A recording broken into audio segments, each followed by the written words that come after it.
एक बार फिर से आप जुड़ चुके हैं इंडियन हिस्ट्री चैनल के साथ, जिसमें हमने पढ़ना स्टार्ट किया था सीटेट, यूपीटेट और अन्य एग्जामों का एक ऐसा टॉपिक जो एग्जाम की दृष्टि से सबसे ज्यादा इम्पोर्टेंट होता है, जो हमें ना केवल 15 नंबर के साथ साथ हमारे अन्य एग्जामों में भी बहुत ज्यादा इम्पोर्टेंट हो जाता है। जिसमें कि आज हम अपने लेक्चर में बात करेंगे बहुत सारे आंदोलनों के बारे में। ऐसे आंदोलन जो ईवीएस में तो पूछे ही जाते हैं, एक शिक्षण भर्ती में तो पूछे ही जाते हैं, उसके साथ साथ अन्य एग्जामों में भी पूछे जाएंगे। चाहे वो चिपको आंदोलन रहा हो, चाहे वो आपका नमक आंदोलन रहा हो, इन सभी आंदोलनों के बारे में आज के लेक्चर में चर्चा करेंगे। सबसे पहले एक बार देखेंगे हमने कल के वीडियो में क्या सीखा था।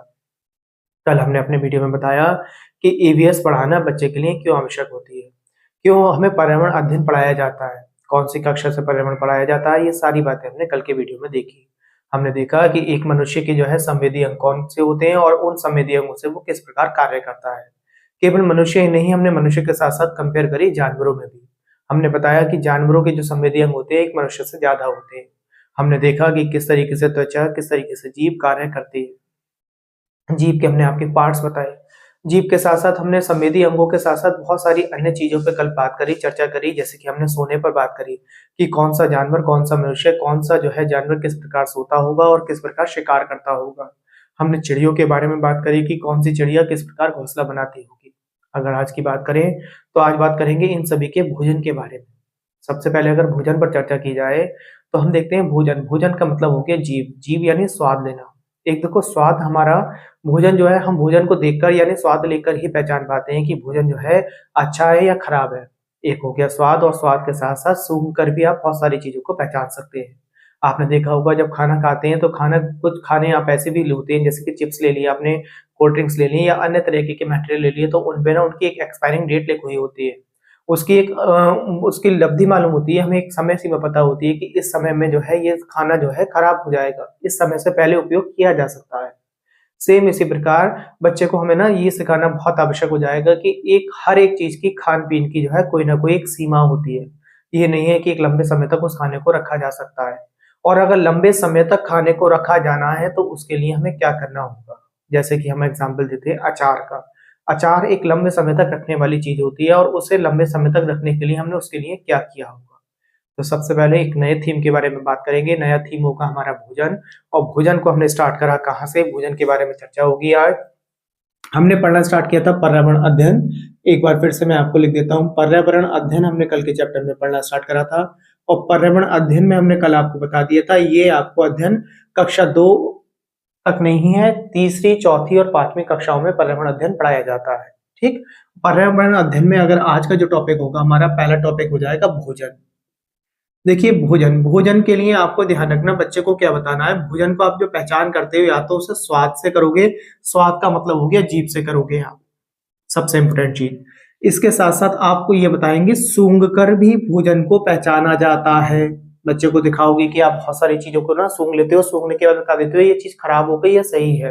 तो सूंघने के लिए नाक का उपयोग करेंगे। और कल के लेक्चर में हमने आपको ये बता दिया है, अगर आपको एक बार कल किसी ने आज का लेक्चर से पहले कल का लेक्चर एक बार जरूर देख ले, क्योंकि कल के लेक्चर में हमने बताया है कि नाक जो है सूंघने का कार्य किस प्रकार करती है, उसमें कौन से जो है एक खास तत्व पाया जाता है जिसके कारण जो है नाक पहचान पाती है कि चीज सही है या खराब है। ये दोनों बातें आपको ध्यान रखनी है। आगे की अगर बात करें, देखिए कोई भी भोजन को हम कैसे पहचानेंगे, या तो सूंघ कर पहचानेंगे या सूंघने के साथ साथ स्वाद लेकर पहचानेंगे। ठीक, अब बच्चे को आपको सिखाना होगा कि हमें सही खाना खाने का प्रोसेस क्या है हमारी क्रिया, हम सही तरीके से खाना खाएं। तो आप बताएंगे खाना जो है हमें चबा चबा कर खाना चाहिए और धीरे धीरे खाना चाहिए। तो दूसरा उपयोग आपको जो बताना है, बच्चों को जो समझाना होगा ईवीएस के माध्यम से, ये पेपर में क्वेश्चन पूछा गया है कि जो है खाना खाने की सही विधि क्या है। तो खाना खाने की सही विधि है खाना चबा चबा कर खाएं और धीरे धीरे खाना खाना चाहिए। ठीक है, तो आप इसे लिख लेंगे, खाना चबा चबाकर, खाना चबाकर धीरे धीरे खाना चाहिए, धीरे धीरे खाएंगे आप। ठीक है, इसका मतलब जो है क्यों ऐसा क्यों होता है, ऐसा इसलिए होता है जब खाना जो है मुंह के अंदर सही तरीके से चबा लिया जाएगा तो उसी के अंदर मुंह से ही ना जितनी भी आपके राल वगैरह होगी, जब उससे लिपटना स्टार्ट होगी तो उसका पाचन क्रिया सबसे पहले यहीं से स्टार्ट हो जाएगा। ठीक है, ये ध्यान रखना, देखो पाचन क्रिया ना यही चीज आगे बढ़ने वाली है, उस चीज को हम समझना स्टार्ट करेंगे। ठीक, उससे पहले एक बात और, जब खाना खाता है बच्चा तो बहुत सारी चीजों को बच्चों को आपको ये बताना होगा कि आपको ना अपनी उम्र के अनुसार सही न्यूट्रिएंट्स मिलने बहुत ज्यादा आवश्यक है। वरना कभी कभी क्या होता है कि अगर मान लीजिए बच्चे की सही उम्र 10 वर्ष है और 10 वर्ष वाला बच्चा जो है लगभग 6 वर्ष का या 5 वर्ष का या 4 वर्ष का दिखाई दे रहा होता है, तो उसका मतलब आप बच्चे को सिखाएंगे कि जो है बच्चे के जो है खाने में सही तरीके से न्यूट्रिएंट्स नहीं मिले, उसे हरी सब्जियां भी खानी चाहिए थी, दालें भी खानी चाहिए थी, दूध भी पीना चाहिए था। इस कारण जो है उसे सही से न्यूट्रिएंट्स नहीं मिल पाए और सही तरीके से न्यूट्रिएंट्स नहीं मिलने की वजह से उसका जो है पोषण सही से नहीं हो पाया। ठीक, एक बात आप ये बताएंगे, उसके साथ साथ आपको इनका उल्टा भी बताना होगा कि अगर आप जरूरत से ज्यादा न्यूट्रिएंट्स ले लेंगे, कभी कभी ऐसा होता है आप ड्राई फ्रूट्स वगैरह ज्यादा लेते हैं या जंक फूड्स वगैरह ज्यादा लेते हैं, तो इसके कारण भी आपका स्वास्थ्य बिगड़ सकता है। आपकी वास्तविक उम्र 10 वर्ष हो सकती है, मगर 10 वर्ष से पहले ही आपकी उम्र जो है लगने लगे लगभग आप 14 वर्ष के, 15 वर्ष के, 16 वर्ष के हो गए हैं। तो खाना खाने के लिए एक सफिशिएंट न्यूट्रिएंट्स होना बहुत ज्यादा आवश्यक है। उसके साथ साथ बच्चे को बताएंगे कि इसी के साथ साथ जब खाना आपको जो है सही तरीके से पोषक तत्व नहीं मिल पाएगा तो आप क्या होगा, आपको बीमारियां हो सकती हैं। जैसे कि मैंने कहा पानी से रिलेटेड बीमारी हो सकती है। पानी में अगर हम बात करें, हमारे शरीर के अंदर 60 मिनरल पाए जाते हैं। आप सबसे पहले ये ध्यान रखेंगे, पानी के द्वारा हमारे शरीर के अंदर 60 मिनरल पाए जाते हैं। अब 60 मिनरल का जैसे ही कुछ अनुपात बिगड़ेगा तो बिगड़ने से हमें डायरिया नामक बीमारी हो जाती है। डायरिया का मतलब हो जाएगा आपका उल्टी दस्त हो जाएंगे, और उल्टी दस्त होने पर हमें सबसे पहले क्या देना होगा, बच्चे से पूछा जाएगा, आपसे पेपर में पूछा जाएगा कि उल्टी दस्त की कंडीशन में आपको बच्चे के लिए क्या करना होगा, सबसे पहले आपको क्या देना होगा, तो आप बताएंगे उसमें ग्लूकोज सबसे ज्यादा इंपोर्टेंस हो जाता है। क्या इंपोर्टेंट हो जाएगा, ग्लूकोज हो जाएगा। तो मैंने आपको क्या बताया, तो जल की बात बता दी मैंने आपको। आपको ध्यान रखना है, सर ने हमारे जल बताया, जल में हमें क्या बताया, 60 मिनरल बताए। 60 मिनरल के साथ साथ हमारे शरीर के अंदर 60 मिनरल पाए जाते हैं। जब इनका औसत बिगड़ता है तो औसत बिगड़ने से क्या होगा, हमें जो है डायरिया नामक रोग हो जाएगा। डायरिया का मतलब हमने बता दिया, डायरिया का मतलब होता है आपका उल्टी दस्त हो जाएगा। ठीक है, डायरिया नामक रोग हो जाएगा, और डायरिया नामक रोग होने से क्या होगा, आपको ग्लूकोज देना होगा। ग्लूकोज जो है शरीर में जो है जो मात्रा की कमी होती है, हमारे अंदर जो मिनरल्स की कमी होती है, तो ग्लूकोज सबसे तेजी से उसे पूर्ण करता है। ये बात भी आपको याद हो गई होगी। ठीक है, आप ध्यान रखेंगे पानी में कितने मिनरल्स खुले हुए होते हैं, पेपर में पूछेगा आपसे, आप बताएंगे 60 मिनरल्स होते हैं। आपसे पूछा जाएगा कि जो है डायरिया नामक रोग में आपको क्या करना है, तो आप बताएंगे सबसे पहले ग्लूकोज देंगे। ग्लूकोज क्या कार्य करता है, तो बताएंगे ग्लूकोज जो है बहुत जल्दी से ताकत बढ़ाने की कार्य करता है, बहुत तेजी से ताकत देता है। ठीक है, अभी हमने देखो पाचन की बात करी थी, हमने कहा था मुंह से ही चीजों का पाचन होना स्टार्ट हो जाता है। ठीक, जब हम पाचन की बात कर रहे हैं तो एक कहानी आपके यहीं से जुड़ती है। कहानी पूछी जाती है आपसे कि एक व्यक्ति था, एक जो है ना आर्मी में एक व्यक्ति था, उसका नाम था मार्टिन। एक व्यक्ति था मार्टिन, मार्टिन को क्या हुआ, पेट में गोली लगी। तो आपसे पूछा जाएगा, ठीक है, तो मार्टिन को पेट में गोली लगी, चौथा पॉइंट करके लिख देते हैं, हमने लिखा मार्टिन को गोली कहाँ लगी है, मार्टिन को लगी है पेट में गोली। ठीक है, पेट में गोली लगी पहली बार। अब पेट में गोली लगने के बाद वो क्या होगा, डॉक्टर के पास जाएगा। डॉक्टर के पास जाएगा, वो पूछेंगे डॉक्टर कौन से डॉक्टर के पास गया, तो आप बताएंगे डॉक्टर बोमोट के पास गया था। किसके पास गया था, डॉक्टर बोमोट के पास गया था, डॉक्टर बोमोट। और जब डॉक्टर बोमोट के पास गया होगा तो पेट में ना छेद हो चुका था। जब छेद हो चुका होगा तो उन्होंने ना जब गोली निकाली होगी, गोली निकालने के बाद उन्होंने देखा पेट के अंदर जो जो जिसमें खाना स्टोर होता है वो क्या हो रही है, अंदर की जो मांसपेशियां हैं वो उलट पुलट हो रही है, बार बार ऊपर नीचे हो रही है। इसका मतलब उन्होंने सोचा कि इन्होंने जो भी खाया है वो पेट तो अपने आप से जो है पाचन कर रहा है, और पेट पाचन कर रहा है। इस चीज को मतलब जो है उन्होंने पहचानने के लिए कि पेट बार बार सिकुड़ रहा है और बार बार फूल रहा है, इसका मतलब खाना क्या हो रहा है, उथल पुथल हो रहा है, ऊपर नीचे हो रहा है। तो इन्होंने क्या करा, जो पाचक रस होगा उसके अंदर, पेट के अंदर जो पाचन रस होगा उसे बाहर निकाल लिया एक बर्तन में। ठीक है, तो इसमें आप ध्यान रखेंगे कि डॉक्टर बोमोट ने क्या करा है, पाचन रस बाहर निकाला। पाचन रस बाहर निकाला, और पाचन रस बाहर निकालने के बाद उन्होंने उसमें एक रोटी का टुकड़ा डाला, और रोटी का टुकड़ा डाला तो रोटी का टुकड़ा डालने के बाद देखा कि जैसे कि हम पानी में रोटी का टुकड़ा डालते हैं तो कुछ समय बाद रोटी का टुकड़ा गलने लगता है बिल्कुल, और ऐसे ही हमने उसमें रोटी का टुकड़ा डाला तो देखा तेजी से गला। अब इससे हमें क्या सबक मिला, इससे हमें मिला कि जो पाचक रस जो होता है वो भोजन पचाने में सबसे ज्यादा मदद करता है, जो पेट के अंदर पाया जाता है। तो आप ध्यान रखेंगे, बच्चे को हमने क्या समझाया, बच्चे को हमने ये समझाना चाहा कि पेट के अंदर एक पाचक रस पाया जाता है, और वो जो है जितना भी भोजन खाते हैं हम उसे तेजी से जो है अंदर ही जो है पचाने का कार्य करेगा। आपके अंदर जैसे पेट के अंदर भोजन पहुंचेगा तो पहुंचने के बाद वो अपने आप ही पेट के अंदर की जितनी भी संक्रियाएं होंगी वो कार्य करना स्टार्ट कर देंगी। ठीक, सही खाना सही सेहत, मैं आपको बता चुका, सही खाना सही सेहत का मतलब क्या है कि आप जितनी उम्र है उस उम्र के अनुसार जितने न्यूट्रिएंट्स का आपके खाने की आवश्यकता होगी वो खाना जो है आपको देना स्टार्ट करना है। जैसे कि अभी देखें केरल सरकार ने क्या करा है, केरल सरकार ने क्या करा, बच्चों को ना न्यूट्रिएंट्स पैदा करने के लिए जो स्कूलों में जो है मिड डे मील की योजनाएं होती हैं, तो ऐसी कंडीशन में उन्होंने कहा कि दूध के साथ साथ अंडा भी दिया जाए बच्चों को। तो अंडा क्यों कर दिया, अंडे से क्या होगा, उनके अंदर जो है शरीर में जितने भी न्यूट्रिएंट्स की कमी बन रही होगी वो धीरे धीरे उन कमी को ना दूर करते चले जाएगा अंडा। इस तरीके से आपको ये तरह तरह की चीजें बताते हुए चलनी है आपको। आगे बढ़ते हैं क्या है, देखिए उड़ीसा में एक स्थान है कालाहांडी, वहां पे चावल बहुत अधिक पैदा होता है। आपसे पूछा जाता है कि जो है चावल की अधिक पैदावार कहाँ है, तो बताएंगे उड़ीसा में। उड़ीसा के भी कौन से क्षेत्र में है, वो बताएंगे कालाहांडी में। इसी वजह से उड़ीसा का जो क्षेत्र है, जैसे कि छत्तीसगढ़ की बात करें, अगर छत्तीसगढ़, उड़ीसा, कालाहांडी इनकी सबकी बात करी जाए तो वहां पे चावल की जो है पैदावार ज्यादा होती है, और चावल की पैदावार ज्यादा होने की वजह से उसे धान का कटोरा के नाम से भी जाना जाता है। तो आप ध्यान रखेंगे, हमारे सर ने बताया था चावल की सबसे ज्यादा पैदावार की बात करी, भोजन की बात चल रही है, तो भोजन से रिलेटेड सारी चीजें जो भी एग्जाम में पूछी जाती है उन पर चर्चाएं कर रहे हैं।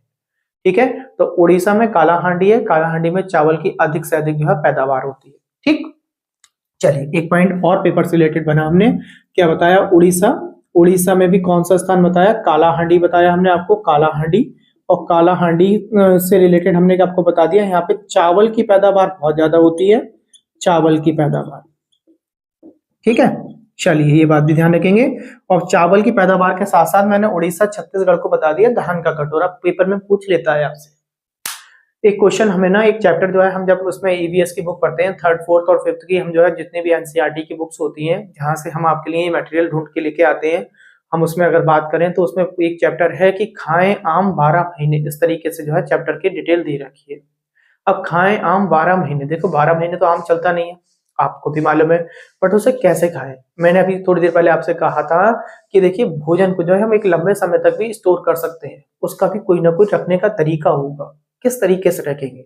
कहने का मतलब है जैसे कि आम की भी अगर एग्जाम्पल जो दिया जा रहा है यहाँ पर, तो वो इसलिए दिया जा रहा है कि किसी भी भोजन को अगर किसी दूसरे रूप में ढाल लिया जाए तो ढालने के बाद शायद उसकी उम्र बढ़ जाती है, समय अधिक लंबे समय तक उसे स्टोर रख सकते हैं। जैसे आम है, आम को क्या करा हमने, काटने के बाद उसका अचार बना लिया।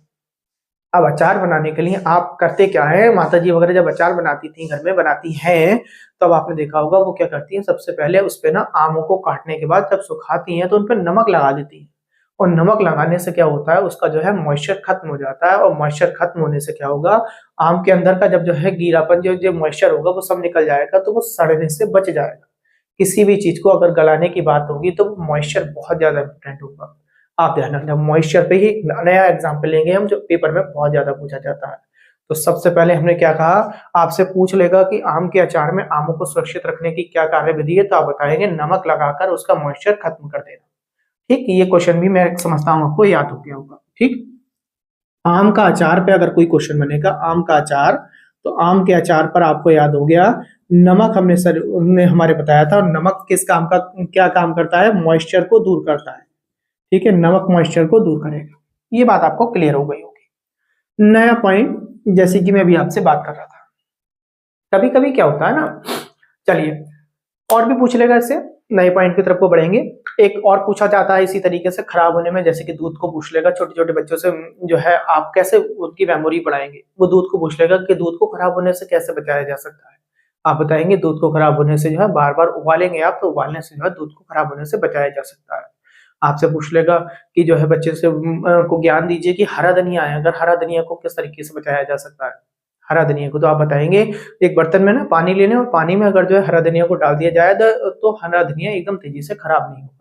पूछ सकता है आपसे प्याज लहसुन को कैसे बचाया जाए, तो प्याज लहसुन को पूछे आपसे तो अब भी आप बता देंगे कि इसे भी नमी से बचाकर अगर खुले में रख दें तो लहसुन प्याज को भी हम जो है खराब होने से बचा सकते हैं। देखिए किस किस चीज के बारे में बात कर ली हमने, क्या बात करी, आम के अचार के बारे में बात कर ली, ठीक है, दूध के बारे में बात कर ली, दूध को कैसे बचाएंगे, आप उबाल कर बचाएंगे, दूध के बारे में बात करी, उबाल कर, है ना, उबाल कर हो गया। दूध के साथ में हमने किसकी बात करी, धनिया की बात करी, हरा धनिया। हरा धनिया कैसे बचाएंगे, हरा धनिया को जो है पानी में रखकर बचाएंगे आप, पानी में, यानी पानी में रखकर, आपने एक बर्तन में पानी ले लिया और उसमें क्या करा आपने, हरा धनिया को डाल दिया। ठीक है, हरे धनिया की बात हो गई, हमने जो है दूध की बात कर ली। इसके साथ साथ हमने किसकी बात करी, प्याज लहसुन, लहसुन की बात कर ली। ठीक, हमें यहाँ पे बात कर ले रहे हैं, प्याज लहसुन की बात करी। प्याज लहसुन को कैसे बचाएंगे आप? प्याज लहसुन को बचाएंगे आप जो है नमी से बचाकर खुले में रखना है, ठीक है। जहां नमी हो ऐसे स्थान में ना रखें वहां पे जो पहले से ही नमी पाई जाती हो। अगर नमी वाले स्थान पर रख दिया तो वो तेजी से ना लहसुन और प्याज क्या होते हैं, किल्ले छोड़ना स्टार्ट कर देते हैं, वो अपना एक पौधा बनाना स्टार्ट कर देते हैं। इसी पौधे पे हम जो नया टॉपिक बना के अभी चर्चा करना स्टार्ट करेंगे, ठीक है। नमी से बचाकर खुले में रखें, ठीक है। नमी से बचाकर खुले में रखें, खुले में रखें। देखिए ऐसे ही क्वेश्चन और भी बना लेते हैं, वो आपसे पूछ लेता है पके हुए चावल पर भी पूछता है पेपर में। ये क्वेश्चन आए हैं आपके, मैं इसीलिए आपको ज्यादा डिटेल में समझाने की कोशिश कर रहा हूं आपको। वो पूछ लेता है पके हुए चावल कैसे बचाएं, तो गीले कपड़े में लपेट कर अगर रख दो ना तो क्या करेंगे, गीले कपड़े में लपेट कर रख दिया, ठीक है। आपने कहा पके हुए चावल को कैसे सुरक्षित रखेंगे, पेपर में पूछेगा पके हुए चावल, तो आप बताएंगे गीले कपड़े में लपेट कर, गीले कपड़े में लपेट कर। चलिए आगे बढ़ते हैं। इसके बाद एक और पूछा जाता है, यहीं पे आम से जो है थोड़ा सा क्वेश्चन ध्यान में आ रहा है आपको, मैं 8वां पॉइंट बता दे रहा हूं। आम पापड़ के बारे में पूछता है, आम पापड़ की विधि समझा देता हूं मैं आपको, ध्यान से समझ लें आम पापड़ की विधि। और करते क्या है, ये आम पापड़ की विधि के बारे में ही क्वेश्चन कहीं ना कहीं से बना देगा कि आम पापड़ की विधि क्या है, आपको कैसे बनाना होगा आम पापड़। आम पापड़ बनाया जाता है, देखिए किस तरीके से बनाया जाएगा। सबसे पहले आप क्या करेंगे, ठीक है, आपको सबसे पहले क्या करना है, आम पापड़ के लिए पके हुए आम की आवश्यकता होगी। देखिए कच्चे आम नहीं लेते हैं, पहली बात तो पके हुए आम चाहिए होंगे, पके हुए आम नंबर फर्स्ट बात, ठीक है। पके हुए आम ले लिया आपने, उसके बाद आप क्या करेंगे, एक चटाई लेंगे, ठीक। चटाई को ना 4 डंडों से यानी चारों कोनों से ना, चारों डंडों से जो है चटाई को ऊपर बांध दिया जाएगा, ठीक, बना बांध दिया गया, एक थोड़ा ऊंचाई पर बांध दिया गया। और बांधेंगे ना चारों डंडों को, जो आसपास में बांधना स्टार्ट करेंगे वो नारियल की रस्सी ली जाती है। कोई भी पूछ सकता है आपसे कौन सी रस्सी का उपयोग करते हैं, नारियल की रस्सी का उपयोग करते हैं, ठीक है। अब इसके बाद मीठापन, देखो आम में खुद भी मीठापन पहले से ही है, और मीठापन इसका बढ़ाने के लिए गुड़ या चीनी का उपयोग किया जाता है, गुड़ या चीनी, ठीक है। और उसे क्या करते क्या है, इन सबको ना मिलाने के बाद अच्छी धूप में ना पतली सी परत बना दी जाती है इसकी, लिक्विड बना के। आम का रस जब निकालोगे, आम को जब गूथोगे तो गूथने के बाद एक तरीके का लिक्विड बन जाएगा, फिर चीनी या तुमने गुड़ डाला तो वो उधर से लिक्विड छोड़ेगा। इस तरीके से जो एक लेप बन जाएगा ना, उसे जो एक तुमने 4 डंडों के ऊपर रस्सी बनाकर ऊपर जो चटाई बिछाई है, एक मचान टाइप की जो बनाई है, उस मचान पर अच्छी तरीके से मिला दिया जाता है, फैला दिया जाता है। एक पतली सी परत आपने बना दी। इसके बाद पूरे दिन धूप लगी, इसे ना क्या करते हैं, साड़ी वगैरह से ढक दिया जाता है किसी हल्के कपड़े से, ठीक है, जिससे धूप भी लगती रहे और धूप के साथ साथ उस पर ना किसी तरीके की गंदगी वगैरह नहीं आए, ठीक। इसके बाद क्या करेंगे, हमने कर दिया, हमने जो है धीरे धीरे पूरा दिन उसे धूप में रखा, तो एक लेप बनकर तैयार हो गई, सूख सी गई लेप। ऐसे धीरे धीरे अगले दिन करेंगे, फिर तो अगले दिन करेंगे, फिर अगले दिन करेंगे, तो लगभग 7 दिन तक ये प्रोसेस किया जाता है। और 7वें दिन जाके देखते हैं हम कि आम पापड़ जो होता है उसकी एक लेयर बन के एक मोटी सी परत तैयार हो जाती है, जो खाने योग्य हो जाती है। ये बात आपको ध्यान रखेंगे, ठीक है। आम पापड़ की विधि पूछे तो आप बता देंगे आप, ठीक। आगे बढ़ते हैं। इसके बाद मैंने अभी अभी आपसे थोड़ी देर पहले बात करी थी कि जैसे कि प्याज और लहसुन को ना अगर आप जो है क्या करते हैं कि आपने खुले में रख दिया, नमी वाले स्थान पर रख दिया अगर, तो वो क्या होते हैं, अंकुरित होना स्टार्ट हो जाते हैं। तो बीजों का अंकुरण करके भी आपसे एक टॉपिक पूछा जा सकता है, बीजों का अंकुरण। तो बीजों के अंकुरण में आपको एक एग्जाम्पल देते हुए पूछेगा आपसे, तो आप कैसे समझाएंगे, ठीक है, कैसे कैसे अंकुरित करते हैं और अंकुरित करने के लिए किन किन चीजों की आवश्यकता होती है, ठीक। देखते हैं, देखिए हम कैसे समझाएंगे, 9वां पॉइंट करके हम बात करते हैं। 1 2 3 4 5 6 7 8 9, 8 के बाद आ गया 9। आपने क्या करा, 3 बाउल ले लिए, पहला बाउल, दूसरा बाउल, और बाउल के साथ में एक तीसरा बाउल आपने ये ले लिया, 3 बाउल ले लिए। इन तीनों बाउलों में क्या करा, पहले बाउल में तो आपने क्या करा, जल यानी पानी, और पानी में क्या करा आपने, चने के दाने डाल दिए पहले बाउल में। दूसरे वाले बाउल में क्या करा आपने, गीली रुई ले ली। इसमें तो क्या लिया था आपने, पानी लिया, पानी के साथ साथ चने के दाने ले लिए, ठीक है, चने के दाने, ठीक है भाई। आगे बढ़े, इसमें क्या करा, गीली रुई ले ली आपने, गीली रुई प्लस उसमें चने के दाने। देखिए गीले रुई यहाँ पे मिट्टी की तरह काम करेगी, मिट्टी की तरह, क्योंकि मिट्टी के अंदर भी मॉइस्चर पाया जाता है। मिट्टी के अंदर 25% मॉइस्चर पाया जाता है। ध्यान रखना, मिट्टी में कितने परसेंट मॉइस्चर है, 25%। ठीक है, इसलिए गीली रुई ली गई। इसमें गीली रुई ले ली और गीली रुई के अंदर क्या करा हमने, चने के दाने इस तरीके से फंसा दिए। चलिए आगे बढ़े। तीसरे में क्या करा, तीसरे में केवल हमने क्या है, चने ले लिए, यहाँ पे चने के दाने ले लिए तीसरे वाले।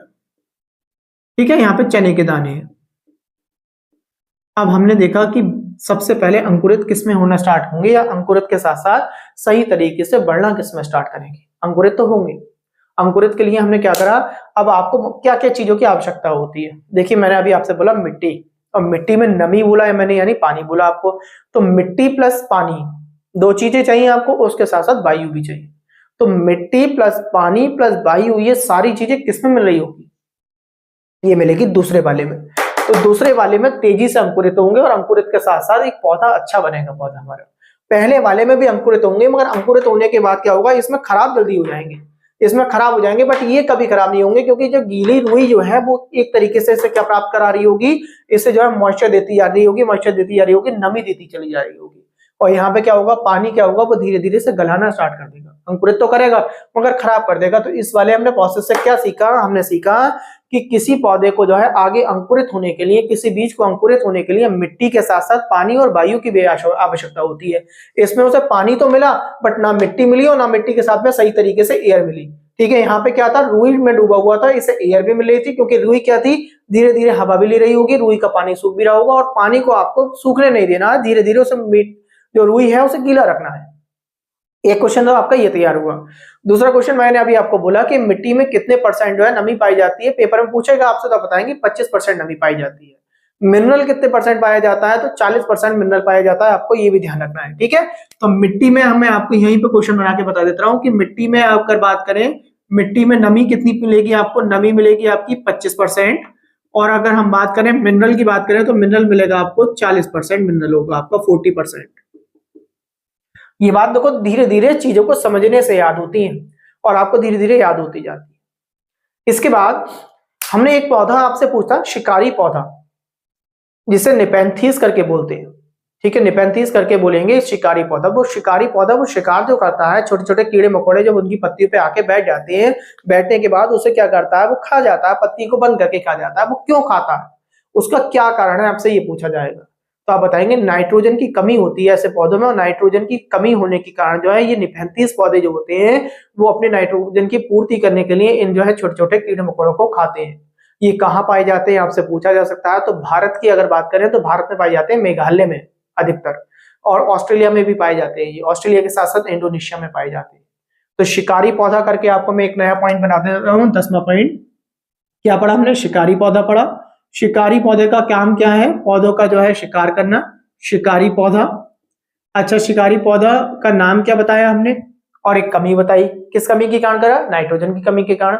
नाम क्या, निपेंथीस करके नाम याद करेंगे। ठीक है, निपेंथीस बोल देंगे इसे, निपेंथीस।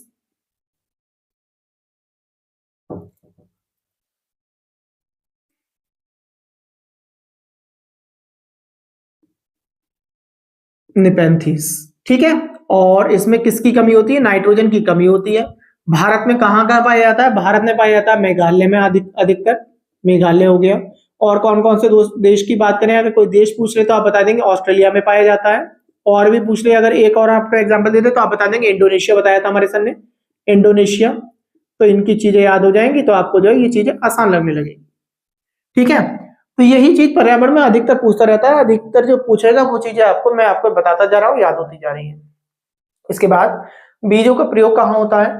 अब बीजों का उपयोग पूछें तो बीजों का उपयोग देखते हैं, मसालों में हमारे बीज होते हैं बहुत सारे, जैसे कि काली मिर्च हो गई, या हमने कहा इलायची वगैरह हो गई, इनमें सब बीज पाए जाते हैं, मसालों में होता है। सब्जी जब बनती है तो जब सब्जी हम बोई जाती है तो उसमें बीजों का उपयोग करते हैं, बीज बो दिया जाता है। उसके बाद जो है धीरे धीरे हम क्या करते हैं, खेतों में बो देते हैं उन्हें, और बोने के बाद क्या होगा, फसल उगाएगी। बीज बोने से पहले अगर आप किसान के घर से जो है थोड़ा बहुत भी किसी तरीके से बिलोंग करते हैं तो आपको मालूम होगा, उन बीजों को जो है अच्छी प्रकार जो है रात को भिगो दिया जाता है, और सुबह को उन बीजों को निकाल के खेतों में बो दिया जाता है, जिससे जो है अच्छी तरीके से फसल अंकुरित होकर निकल आए। ठीक है, फलों में भी यूज किया जाता है, फल वगैरह में बीज निकलते हैं, और उन बीज को फिर जमीन में अगर जो है दोबारा से लगा दिया जाए तो पेड़ निकल आता है। तो इस तरीके से आपको ध्यान रखेंगे, ये क्वेश्चन यहाँ से बन सकता है। आप पूछता है वो अच्छे बीज कौन से होते हैं, अच्छे बीज कौन से होते हैं, और खराब बीज कौन सा होता है। अगर आपने अच्छे बीज समझ लिए तो खराब बीज आपको अपने आप याद हो जाएगा। तो बीज वो आपके अच्छे होते हैं जो पानी के अंदर जो है नीचे बैठ जाते हैं, यानी बीज जो भारी होगा। हल्के बीज जो होते हैं वो पानी के ऊपर तैरते रहते हैं, इसका मतलब बीज खोखला है, खोखला होने की वजह से बीज के अंदर कोई भी अधिक उसमें उपजाऊ तत्व नहीं पाए जाते। तो आप बता देंगे, आपसे पूछे आपको 4 एग्जाम्पल देंगे कि अच्छा बीज का उदाहरण कौन सा है जो पानी के ऊपर तैर रहा है, या पानी के अंदर डूब गया है, या पानी के अंदर कुछ समय तक तो जो है डूबा रहा उसके ऊपर आ गया। इस तरीके से कुछ भी ऑप्शन बना के दे सकता है। तो आप बता देंगे अच्छे बीज कौन से होते हैं। अच्छे बीज वो होते हैं जो पानी के अंदर नीचे बैठ जाते हैं, और खराब बीज जो होते हैं कि पानी के में जो तैरते रहते हैं वो बीज खराब होंगे। ठीक है, खराब बीज करके मैं लिख देता हूं, वो आपको याद हो जाएगा। ठीक, खराब बीज कौन से होंगे आप बताएंगे। खराब बीज पूछा जाएगा आपसे, तो खराब बीज पानी में तैरता है, पानी में तैरता है, पानी में तैरता हुआ बीज जो होगा, तैरता हुआ, वो क्या होगा, खराब बीज होगा आपका। एक बात आपको ये भी क्लियर होगी। देखिए बीजों से बनने वाले क्वेश्चन भी क्लियर हो गए, पेट से बनने वाली बीमारियां भी एक तरीके से हमने बता दी। ठीक है, अंकुरित कैसे होता है वो हमने बता दी। एक पूछता है घुमक्कड़ बीज कौन से होते हैं। घुमक्कड़ बीज को ध्यान से समझ लेना। इस घुमक्कड़ बीज के साथ साथ में कई आपको प्रोसेस समझाऊंगा घुमक्कड़ बीज का मतलब क्या है। देखिए घुमक्कड़ बीज वो होते हैं जो मैंने कहा पैदा तो एक स्थान पे हुए, बट वो जो है किसी ना किसी तरीके से, किसी भी एक जरिए से, माध्यम से ना, या हवा की मदद हो सकती है, जानवरों से हो सकती है, पानी से पहुंच सकते हैं, कपड़ों में किसी के लग के जो है पहुंच सकते हैं। तो इस तरीके से वो क्या होते हैं ना, किसी अन्य पौधे के पास, फूल के पास पहुंच जाते हैं। यानी बीज की पैदावार कहीं हुई थी और कहीं और पहुंच गया, इसका मतलब वो घुमक्कड़ बीज हो गया।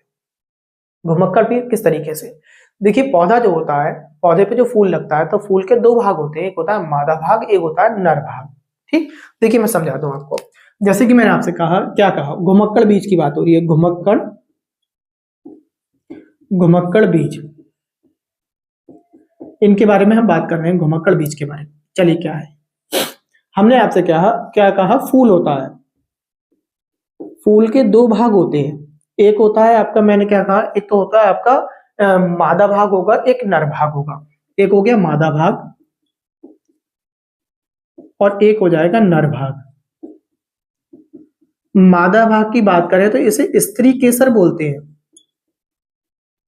और इसकी बात करें तो इसे पुंकेसर बोलते हैं, आपने पढ़ा होगा। ठीक है, मादा भाग यानी स्त्री केसर हो गए और ये पुंकेसर हो गए। अब पुंकेसर में निर्माण होता है, पुंकेसर बीजों का निर्माण करता है। आप तो कुछ समझे ध्यान से, पुंकेसर निर्माण करा किसी चीज का। ठीक है, निर्माण जो करेगा, इस कारण को अगर बात करें तो ये हो गया आपका परागकण हो गया। ये क्या हो गया, ये परागकण हो गया। ठीक है, पुंकेसर ने कोई निर्माण करा, ठीक है, निर्माण हुआ इसके अंदर, और निर्माण करने के बाद इसके अंदर एक प्रोसेस आएगा परागकण का। अब परागकण क्या है, परागकण का निर्माण कर दिया था। अब ये परागकण किसी तरीके से स्त्री वाले भाग पर पहुंचे। ठीक है, अब जो परागण जो हुआ है इसका, ठीक है, परागकण भी बोल सकते हैं, या जो है परागगण करके बोलेंगे। इनका परागण होगा, और परागण होने से क्या होगा, जो स्त्री केसर यानी मादा भाग की तरफ को पहुंचेंगे। ये 2 तरीके से हो सकते हैं, यहां से परागण हुआ और परागण होने के बाद यहां पहुंचे। तो 2 तरीके से हो सकता है, या तो स्वपरागण हो सकता है, अपने आप मान लो मैंने दोनों पौधे आसपास लगा हुए थे, हवा का झोंका हुआ, इस तरीके से चलेगा। एक हो सकता है पर परागण हो सकता है। पर परागण का मतलब है किस तरीके से, पर परागण ऐसा भी हो सकता है कि जैसे कि मैंने कहा कि तितली थी, एक पौधे पे बैठी हुई थी, उसके बाद जो है इस पौधे से जो है रस लिया, यानी उससे जो है ये परागण का जो प्रोसेस था वो इससे टच हुआ, और टच होने के बाद जो है वो दूसरे वाले पौधे पे जाकर मिली, तो मिलने के बाद जो वहां पर हो गया। तो इस तरीके से बीजों को ना एक स्थान से दूसरे स्थान पर जो पहुंचना होता है उसे आप ध्यान रखेंगे, वो घुमक्कड़ बीज कहलाती है। घुमक्कड़ बीज में हमने क्या समझा, एक पौधा, पौधे के 2 भाग होते हैं, 2 भाग में हमने क्या क्या पढ़ लिया, एक मादा भाग होता है, एक नर भाग होता है। मादा भाग को हम स्त्री केसर बोलते हैं, नर भाग को हम पुंकेसर बोलते हैं। आपसे पूछेगा पुंकेसर क्या होता है, तो आप बता देंगे फूल का भाग होता है, वो भी कौन सा, मेल वाला होता है। तो आप इस बात को भी ध्यान रखेंगे। एक क्वेश्चन और पूछता है पेपर में, जैसे कि आपने देखा होगा जो छोटे बच्चे होते हैं उनके शूज वगैरह में चिपकन होती है। आपने शूज में देखा होगा, जैकेट में देखा होगा, आप दस्ताने वगैरह ले आते हैं उसमें देखा होगा आपने, जो चिपकन लगी होती है उसे बेल्को बोलते हैं। तो वो पूछ लेगा बेल्कों का आविष्कार कहाँ पे हुआ है, या बेल्को का आविष्कार के साथ साथ वो पूछ लेगा जो है कि आविष्कार करने वाले व्यक्ति का नाम बताइए। तो आपसे पूछ ले तो आप बता देंगे कि बेल्को का जो आविष्कार हुआ है, वो चिपकन का जो आविष्कार हुआ है वो स्विट्जरलैंड में हुआ है, और किसने किया है, जॉर्ज मैंडूल ने किया है। किसने किया है, जॉर्ज मैंडूल बेल्को का आविष्कार करने वाले हैं। बेल्को का मतलब चिपकन है। मैं आपको नया पॉइंट करके ये भी बता देता हूँ, 13वां पॉइंट, बेल्को। बैलकों की बात करी, कहाँ, इसे हम चिपकन करके बोल देते हैं, चिपकन। कहाँ आविष्कार हुआ है? इसका आविष्कार हुआ है स्विट्जरलैंड में, स्विट्जरलैंड। इसके बाद अगर स्विट्जरलैंड के बाद अगर हम बात करें तो किसने करा है? जॉर्ज। तो आपसे क्वेश्चन पूछे तो आप बताएंगे बहुत ध्यान से, किसने करा है? जॉर्ज मैंडुल ने करा है। किसने कहा है? George Mendel, George Mendel. देखिए इसके बाद ना कुछ क्वेश्चन क्या बनते हैं कि बच्चों की समझ बढ़ाने के लिए बनते हैं। अब ये शिकारी पौधा बढ़ाया, ये सब जो है खराब बीज आए, घुमक्कड़ बीज आए, बैलकों आया कि जी क्या है, बच्चे की समझ बढ़ाई। अब समझ बढ़ाने में हम देखेंगे दैनिक उपयोगी चीजें भी बहुत पूछी जाती हैं। वो आपसे पूछ लेगा जो हम मिर्च खाते हैं, तो मिर्च भारत में कहाँ से आई? ठीक है, तो मिर्च है कहाँ की सबसे पहले, और लाया कौन, आपसे जी पूछ लेगा। तो मिर्च अगर आपसे पूछी जाए तो आप बताएंगे दक्षिण अमेरिका की मिर्च है। मिर्च कहाँ की है? दक्षिण अमेरिका की। ठीक है, लाया कौन था? इसे पुर्तगाली लेकर आए थे। ठीक है, कौन लाए थे? पुर्तगाली लेके आए थे, दक्षिण अमेरिका से लेके आए थे। कौन लाए थे? पुर्तगाली। मिर्च के बारे में अगर आपसे बात पूछ रहे तो आप ऐसा के बताएंगे, 14वां पॉइंट हम करके, तो कोई उपयोगी वस्तु लिख रहा हूं यहाँ पर, मिर्च आई। मिर्च पुर्तगाली लाए, पुर्तगाली। कहां से लाए? दक्षिणी अमेरिका से लेके आए, दक्षिणी अमेरिका, अमेरिका से भारत। इसके बारे में पूछ ली तो कोई एक मिर्च के बारे में हमें याद हो गया। ये छोटे छोटे पॉइंट है ना, सुनने से याद हो जाएंगे आपको, एक डिटेल में आपको बस समझना होगा। ठीक, आपसे कॉफी पूछ लेगा, कॉफी कहाँ की है, भिंडी कहाँ की है। अब कॉफी और भिंडी की बात करें, कहाँ कहाँ की है? ये अफ्रीका की है। कॉफी भिंडी कहाँ की? अफ्रीका की है। आप ऐसा क्या याद कर लेना कि कॉफी कहाँ की है। हमारे सर ने बताया था कॉफी और भिंडी के बारे में चर्चा की थी। कॉफी, इसे पॉइंट नहीं बनाना क्योंकि एक ही चीज की बात हो रही है। जब कॉफी और भिंडी की बात करी हमारे सर ने, तो कॉफी भिंडी कहाँ की बताई सर ने? अफ्रीका की बताई। चलिए भाई, कॉफी आ गई, कॉफी अफ्रीका की देने, हमें एक बात ये याद हो गई। ठीक है, इसके बाद आपसे पूछा था गोभी है, मटर है। गोभी और मटर कहाँ की है? गोभी मटर का उपयोग खूब करते हैं आप जब सब्जी खाते हैं या बच्चों को खिलाएंगे तो बच्चों को बताएंगे ना कि गोभी हमारे भारत की नहीं थी, मटर हमारे भारत की नहीं की, ये कहाँ की थी? तो गोभी और मटर कहाँ की है? यूरोप की है। ठीक है, आप ध्यान रखेंगे, गोभी मटर कहाँ की? यूरोप की है। मैं आपको लिख देता हूँ, गोभी और मटर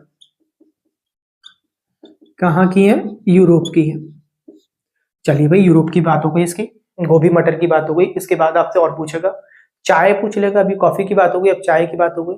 चाय आपसे पूछा जा सकता है कहाँ की है, तो आप बताएंगे चाय हमारे भारत में असम में पाई जाती है, और वैसे अगर बात करें तो चीन से लाई गई है।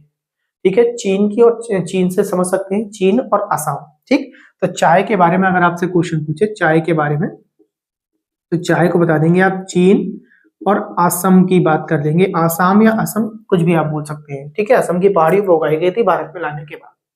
सोयाबीन भी पूछ लेता है आपसे, सोयाबीन उपयोग करते हैं नहीं करते हैं आप सोयाबीन? तो सोयाबीन कहाँ की है? तो सोयाबीन आप बताएंगे चीन और अमेरिका से लाई गई है। कहाँ से? सोयाबीन आप खूब यूज कर रहे होंगे आजकल तो वर्तमान में, क्योंकि आप ना बहुत सारे जंक फूड वगैरह यूज कर रहे हैं, चाप वगैरह इस तरीके से खा रहे हैं, वो सब सोयाबीन वगैरह इसमें पड़ी होती है। ठीक है, तो सोयाबीन आपसे पूछी जाएगी, सोयाबीन। ठीक है, तो सोयाबीन खाई है आपने? सोयाबीन सबसे ज्यादा हेल्दी होती है हमारे शरीर के लिए, बहुत ज्यादा उपयोगी होती है। तो कहाँ की बात करेंगे आप? सोयाबीन बता देंगे चीन और अमेरिका। तो ये चीन की है, और चीन के साथ साथ कहाँ की है आपकी? अमेरिका की है। ये बात आपको क्लियर हो गई होगी। देखो बहुत सारी चीजें हैं, इनमें से एक भी पूछ लिए ना अगर आपसे, तो आपको लगेगा कि कितना उपयोगी हुआ हमारे लिए वीडियो देखना, कितना उपयोगी हुआ। हमने सर के केवल 2 वीडियो देखे थे, और दोनों वीडियो को देखने से हमें बहुत सारी चीजें याद हो गई।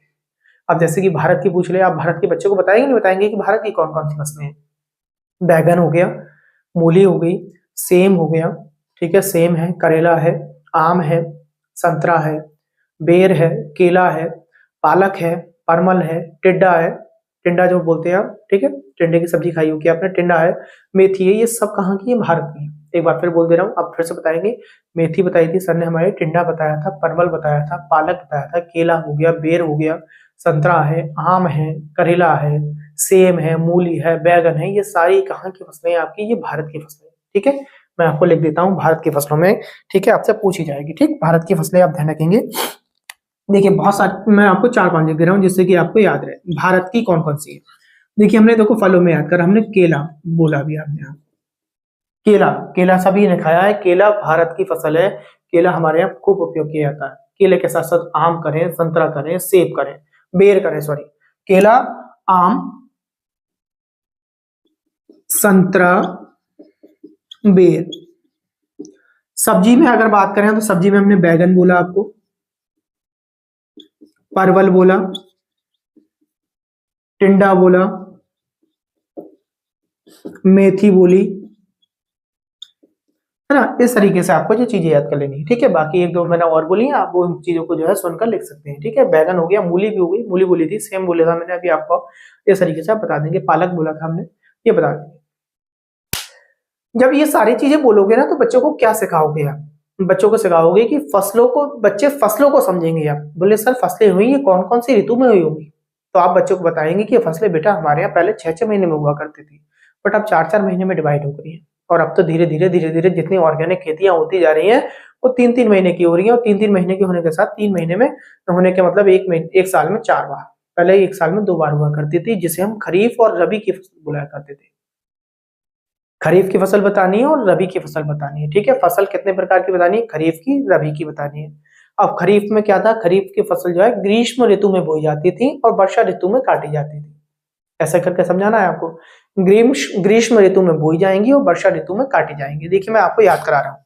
फसल अगर हम बात करें तो फसल हमारी 2 प्रकार की पढ़ानी है हमें, ठीक है। फसल नंबर अगला पॉइंट हो जाएगा 15वां पॉइंट की हम बात करेंगे, फसल के बारे में बात करेंगे। फसल बताई हमने कौन सी, एक तो बताई खरीफ, और खरीफ के साथ साथ एक बताई रबी, ठीक है। ये आपकी ग्रीष्म ऋतु में बोई गई, ग्रीष्म ऋतु में बोई गई, ग्रीष्म ऋतु से कब तक होती है? वर्षा ऋतु तक होती है, ठीक है। एक बात हमने ये बात करी। देखिए अभी ना खरीफ को ही मैं थोड़ा सा और क्लियर कर देता हूं, फिर उसके बारे में लिखना स्टार्ट करेंगे, जिससे कि खरीफ समझ में आ गया तो सब कुछ समझ में आ गया। अब खरीफ की कौन कौन सी फसलें होती हैं आपसे ये पूछी जा सकती है। खरीफ की फसलों के बारे में आपसे पूछेगा, है ना।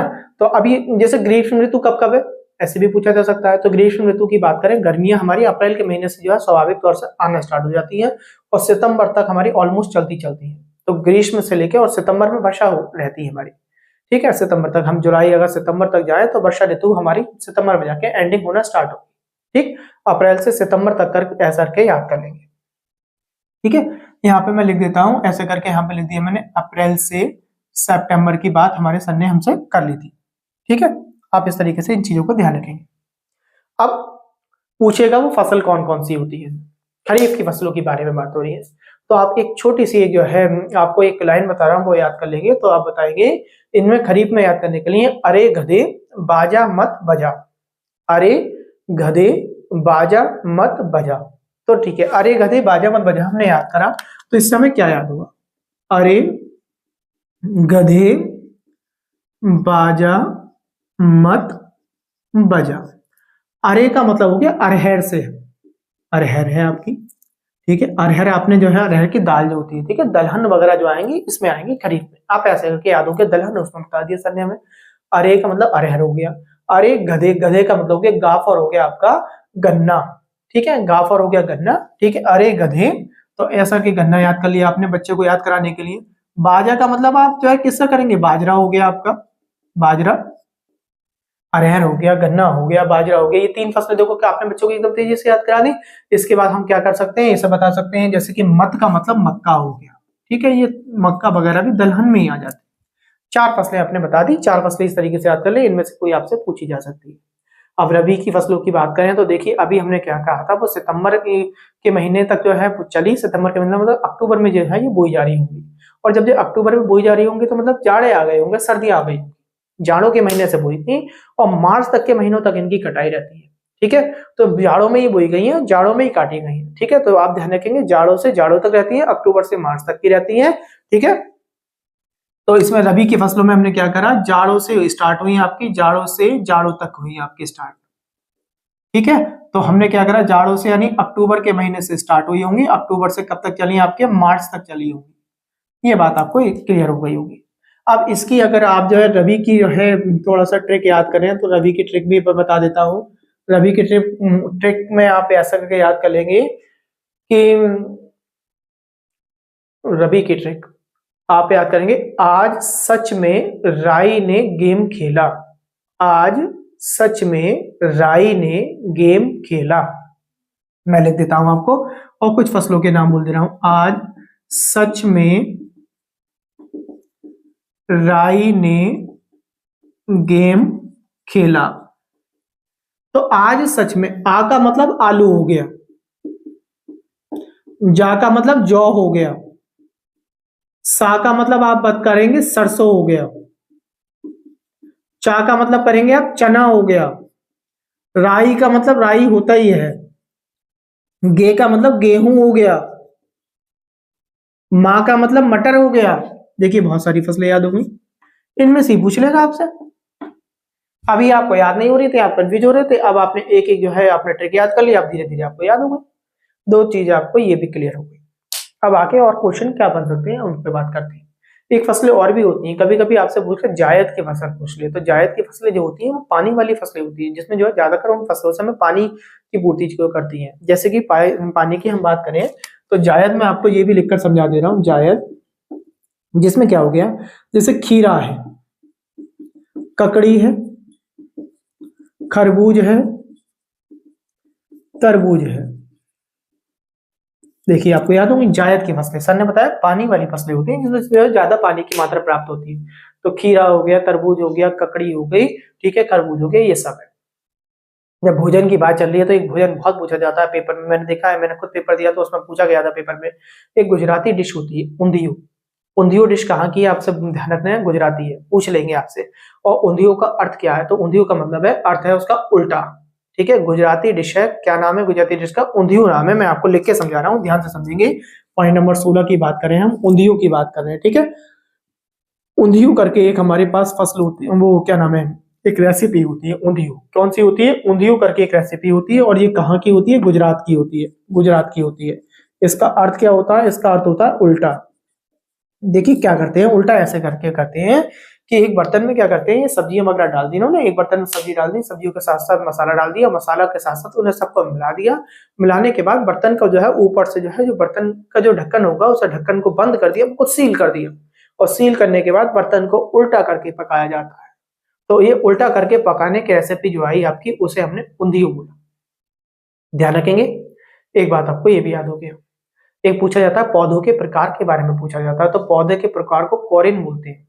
क्या बोलते हैं, कॉरिन करके आप याद रखना, पौधे का प्रकार कहलाता है। आप ये भी ध्यान रखेंगे। चलिए कुछ क्वेश्चंस ऐसे हैं जो आपको ज्यादा याद रखने होंगे, ठीक, आप ध्यान रखेंगे। ठीक, एक पकवान के बारे में पूछा जाता है, बहुत इंपोर्टेंट पकवान पूछा जाता है, ये पेपर में पूछा गया था मेरे। मैं आपको फिर बता रहा हूँ, पकवान के बारे में पूछा था, उसका नाम था लिंग हुनफैन। लिंग हुनफैन तो पूछा जाएगा पकवान, ठीक। मैं आपको लिख दे रहा हूं 17वां पॉइंट, लिंग हुनफैन करके, लिंग हुनफैन, हुनफैन। ये जो पकवान है, ये पकवान है, यानी एक तरीके का खाना कह सकते हैं पकवान में। ये कहाँ का, हांगकांग का है। और इसमें खास बात क्या हो जाती है, इसमें सांप के मांस से बनता है, ये सांप के मांस से तैयार होता है। तो क्वेश्चन आपसे क्या पूछेगा, देखो क्वेश्चन कुछ भी बन सकता है, ये पूछ लेगा कि जो है लिंग हुनफैन जो है क्या है, तो आप बता देंगे एक पकवान है, एक भोजन है।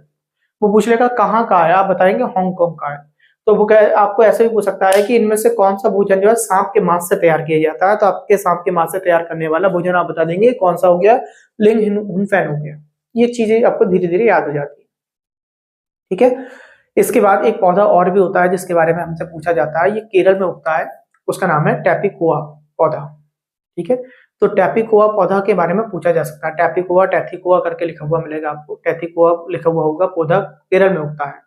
इसकी खासियत क्या है, ये जमीन के नीचे उगता है, और जब जमीन के नीचे जो पौधा उगता है, ये किस काम में आता है, ये सब्जी बनाने के उपयोग में काम में आता है। तो कौन सा पौधा है, आप याद रखेंगे, टैपिकोआ करके पौधा बताया था सर ने, केरल में उगता है, तो केरल का पौधा है टैपिकोआ। ये भी पूछा जाएगा, ये भी भोजन के रूप में उपयोग किया था टैपिकोआ, टैपिकोआ करके मैं आपको लिख दे रहा हूँ, टैपिकोआ पौधा है आपका, ठीक है। ये केरल में उगता है, केरल में उगेगा ये, और केरल के साथ साथ ये जमीन में उगता है, ठीक है, जमीन में, ठीक है, जमीन का मतलब जमीन के अंदर की बात हो रही है, ठीक है, जमीन में उगता है, और ये एक सब्जी का काम करता है, इससे सब्जी बनाई जाती है, आप इस तरीके से याद रखेंगे, ठीक। ये क्वेश्चन पेपर में पूछा जाएगा, देखना आपके किसी न किसी के एक एग्जाम में जरूर मिल जाएगा ये क्वेश्चन भी आपको, सब्जी बनाने के उपयोग में लाने वाला। एक चाय के बारे में पूछता है, चाय आपने सभी पीते हैं, तो चाय को हम कहवा बोलते हैं, और कहवा कहाँ की प्रजातियां बोलती हैं, कहाँ के लोग बोलते हैं, आपसे ये पूछा जाएगा। तो जम्मू कश्मीर में चाय को कहवा बोला जाता है। उसका एक कारण होता है, इसमें क्या करते हैं, ये उस चाय में बादाम डालते हैं, तो बादाम डली हुई चाय जो होती है वो कहवा करके पुकारी जाती है जम्मू कश्मीर में। तो जम्मू कश्मीर में चाय को क्या बोलते हैं, आप ध्यान रखें, कहवा। आपसे पूछा जा सकता है कि कहवा कैसे बोलते हैं, तो चाय को बोलते हैं। और कहवा कहाँ बोला जाता है, जम्मू कश्मीर बोला जाता है। खासियत क्या है, इसमें बादाम डालने की खासियत है। ठीक है। 19वां पॉइंट, आपको मैंने कहा कहवा, कहवा कहाँ का है, आप ध्यान रखेंगे, जम्मू कश्मीर बताया हमारे सर ने, जम्मू कश्मीर। और जम्मू कश्मीर में भी अगर हम बात करेंगे तो इसमें ये चाय है, ठीक है, चाय है, और ये इसमें बादाम डाला जाता है, बादाम करके आपको एक बात ये भी ध्यान रखेंगे। इसके बाद आगे बढ़े, एक पौधे के बारे में पूछा जाएगा, एक पेड़ के बारे में पूछा जाएगा, और पेड़ के बारे में बहुत पूछा जाएगा, और पेड़ों के बारे में की वजह से हमारे यहाँ अब देखेंगे हम कि आंदोलन चलेंगे। एक पेड़ है खेजड़ी का पेड़, ठीक है, ये कहाँ पाया जाता है, आप बताएंगे। सबसे पहले राजस्थानी इलाके में पाया जाता है खेजड़ी का पेड़, ठीक है। तो राजस्थान के इलाके में पाया जाएगा, और राजस्थान में भी कोई गांव है उसका नाम है खेपड़ली, खेपड़ली करके नाम है, खेपड़ली करके नाम है, तो वहां पे जो है खिजड़ी का पेड़ पाया जाता है, ध्यान रखना। और वहां के लोगों को बिश्नोई बोलते हैं, यहाँ के लोगों, आपसे पूछेगा बिश्नोई कहाँ के लोगों को बोला जाता है, तो राजस्थान के लोगों को बोला जाता है। खिजड़ी का पेड़ कहाँ पाया जाता है, राजस्थान के खेपड़ली गांव में पाया जाता है, ठीक है। मैं आपको एक पॉइंट और लिख देता हूं, खेजड़ी का पेड़, ठीक है, खेजड़ी का पेड़ कहाँ है, राजस्थान, राजस्थान, ठीक है, राजस्थान करके याद रखेंगे। राजस्थान में कहाँ पे है, खेपड़ली गांव में है, खेपड़ली गांव है, गांव में है, ठीक है। और यहाँ के लोगों को क्या बोलते हैं, हम बिश्नोई बोलते हैं, आप ध्यान रखेंगे, बिश्नोई बताया था हमारे सर ने, यहाँ के लोगों को बिश्नोई बोला जाता है। देखिए यहाँ के लिए क्यों इंपोर्टेंट हो जाता है, मैंने पेड़ों को फिर बताया कि पेड़ों के लिए क्यों उपयोग हो जाएगा। यहीं पे खिजड़ी नामक गांव में ना क्या कर रखा है, यहाँ पे शिकार और पेड़ काटने पर बिल्कुल प्रतिबंध लगा रखा है, ठीक है। क्यों, क्योंकि ये पेड़ इतना इंपॉर्टेंट माना जाता है, क्योंकि इस पेड़ में ना अधिक पानी की आवश्यकता नहीं होती, इस पेड़ में अधिक पानी की आवश्यकता नहीं होती, ध्यान रखना। इस पेड़ की छाल से दवाई बनाई जाती है, इस पेड़ की छाल से दवाई बनाई जाती है, ठीक है। और इस पेड़ पर कभी भी जब दवाई बनाई जाती है तो इसका मतलब इसकी दवाई जो लकड़ी होगी, छाल होगी, उसमें दवाई के जो है तत्व पाए जाते होंगे। इस कारण इस पेड़ पर कभी भी लकड़ी, इसकी जो पेड़ पर लकड़ी होती है, लकड़ी है ना, इस पर कीड़ा नहीं लगता कभी भी। इस पे फलियां होती हैं, इस फली से भी सब्जी बनाई जाती है। तो खिजड़ी के पेड़ के बारे में मेरे ख्याल से आप सारी बातें समझ गए होंगे, ठीक है। आगे की बात करें, देखिए 3 नाम पूछता है आपसे बहुत ज्यादा, जिन्होंने पर्यावरण सुरक्षा में जो है संरक्षण में काम किया है, ठीक है, पर्यावरण सुरक्षा संरक्षण में सबसे ज्यादा काम किया है, तो 3 नामों के बारे में पूछा जाएगा आपसे, तो उन नामों के बारे में आपको ध्यान रखना, ठीक है। जैसे कि आपसे एक पहला नाम अगर हम आपको बात करें तो आपसे पूछा जाएगा मेधा पाटकर, कि मेधा पाटकर कौन थी। तो मेधा पाटकर ने क्या करा था, जब नर्मदा नदी बनाई जा रही थी, तो नर्मदा नदी को बनाते समय क्या हुआ था, पेड़ों की अंधाधुंध कटाई की गई थी। तो ऐसी कंडीशन में उन्होंने पेड़ों के बचाव के लिए कार्य किया था। तो मेधा पाटकर पूछ ले तो आप बताएंगे नर्मदा नदी के कारण पेड़ों का जो बचाव करना था वो किसने आवाज उठाई थी, मेधा पाटकर ने उठाई थी, ठीक। तो मैं आपको 21वां पॉइंट करके लिख दे रहा हूँ तीनों नाम। जैसे कि पहले वाला नाम बताया मैंने आपको मेधा पाटकर, मेधा पाटकर, और मेधा पाटकर में मैंने आपको यहाँ पे ब्रैकेट में करके लिख दिया नर्मदा नदी। आप समझ जाएंगे कि हमारे सर ने नर्मदा नदी के बारे में मेधा पाटकर को जोड़ा था। नंबर 1, देखिए पेड़ों के लिए काम करो, पर्यावरण संरक्षण पर काम किया। इसके बाद आप इसे एक नाम पूछा जाता है सुंदरलाल बहुगुणा, सुंदरलाल बहुगुणा, जो चिपको आंदोलन बहुत इंपोर्टेंट हो जाता है। अब ये क्या था, देखिए उत्तराखंड में ना एक डैम बनाया जा रहा था जिसका नाम था टिहरी डैम, ठीक है, वो बन रहा था। अब टिहरी डैम की वजह से ना, उस डैम की वजह से भी क्या हुआ, पेड़ों की अंधाधुंध कटाई के कारण आए। तो ऐसी कंडीशन में इन्होंने क्या करा, लोगों को, वहां के जो लोग होते, चाहे महिलाएं थी या कोई भी था, तो वहां पे पेड़ों से जो है बच्चे रहे, महिलाएं रही या व्यक्ति रहे, वो पेड़ों से चिपक गए जाकर। तो इसे चिपको आंदोलन करके भी हम बोलते हैं, ठीक है। तो सुंदरलाल बहुगुणा चिपको आंदोलन करके याद कर लेंगे। टिहरी डैम यूके यानी उत्तराखंड में बना हुआ है, आप ये भी ध्यान रखेंगे। देखिए कई क्वेश्चन याद हो कि आपको, उत्तराखंड में है टिहरी डैम, ठीक है। टिहरी डैम से कौन जुड़ा हुआ है और नर्मदा नदी से कौन जुड़ा हुआ है, दोनों नाम मैंने अलग बता दिए। सुंदरलाल बहुगुणा की बात हुई है, ठीक है। यहाँ पे लिख देते हैं हम सुंदरलाल बहुगुणा, सुंदरलाल बहुगुणा टिहरी डैम, ठीक है, टिहरी डैम, ठीक है, ये कहां पर है, उत्तराखंड में है। ये इसके कारण क्या हुआ था, चिपको आंदोलन हुआ था, चिपको आंदोलन, ठीक है, आपको ये बात भी याद हो जानी चाहिए, चिपको आंदोलन। इसके बाद अगर बात करें एक चीज की और बात करेंगे हम इसी में, अगर हम बात करें तो एक व्यक्ति बहुत इंपोर्टेंट हो जाते हैं, वो भी इनके बारे में बात करें, जो है हम जो है इनके बारे में हम बात करेंगे, अमृता बिश्नोई जी के बारे में। अमृता बिश्नोई जी जो थी, इनके जो है इन्होंने क्या करा था, जोधपुर के एक राजा थे, जोधपुर के राजा लकड़ी का महल बनवाना चाहते थे अपने लिए, तो लकड़ी का जो महल बनवाना चाहते थे, इस कारण उन्होंने ना इनके खिलाफ आवाज उठाई थी। तो अमृता बिश्नोई के नाम पे तो वहां पर एक पुरस्कार भी दिया जाता है, ठीक है। तो अमृता बिश्नोई, बिश्नोई पुरस्कार करके पूछने हैं आप तो बताएंगे अमृता बिश्नोई के नाम पर है। और अमृता बिश्नोई ने काम क्या किया था, जोधपुर के राजा जो लकड़ी के लिए जो है एक तरीके से वो किस अपना महल बनाना चाह रहे थे, तो उनके खिलाफ उन्होंने आवाज उठाई थी, किन्होंने, अमृता बिश्नोई, ठीक है। आप इस तरीके से भी ध्यान रखें, अमृता बिश्नोई भी हमारे सर ने बताया हमें। इसके बाद कुछ चीजें और इंपोर्टेंट रह गई हैं, वो मैं आपको तेजी से बता देता हूँ, ठीक है। उन चीजों के बारे में हम समझना स्टार्ट करेंगे। देखिए आगे हम क्या समझते हैं, अमृता बिश्नोई जी के बारे में हमने बात कर लिया, पेड़ों के बारे में बात कर लिया। देखो नीम और कीकर की लकड़ियां जो होती हैं, इन पे कभी दीमक नहीं लगती, आपको ये याद रखना है, पहला क्वेश्चन। नीम और कीकर की लकड़ियों पर कभी भी जो है दीमक नहीं लगती। नीम की लकड़ी भी जो है कड़वी टाइप की होती है, ये भी दवाई के उपयोग में काम में आती है, ठीक, आपको ये बात याद होगी। चावल की दो फसलों के बारे में पूछता है, उन चावल की फसलों के बारे में बताएं तो बोरा और चेवा करके पूछ लेगा आपसे। बोरा और चेवा दो जो है फसलें हैं, चावल की दो प्रकार की फसलें हैं, ये बहुत खाई जाती हैं, ठीक है, आपसे पूछ सकता है, आप ध्यान रखें, ठीक है। चावल की फसलों के नाम क्या बताया, बोरा और चेवा करके मैंने आपको दो प्रकार की फसलें बताई, आपसे पूछी जाएंगी, आप बता देंगे।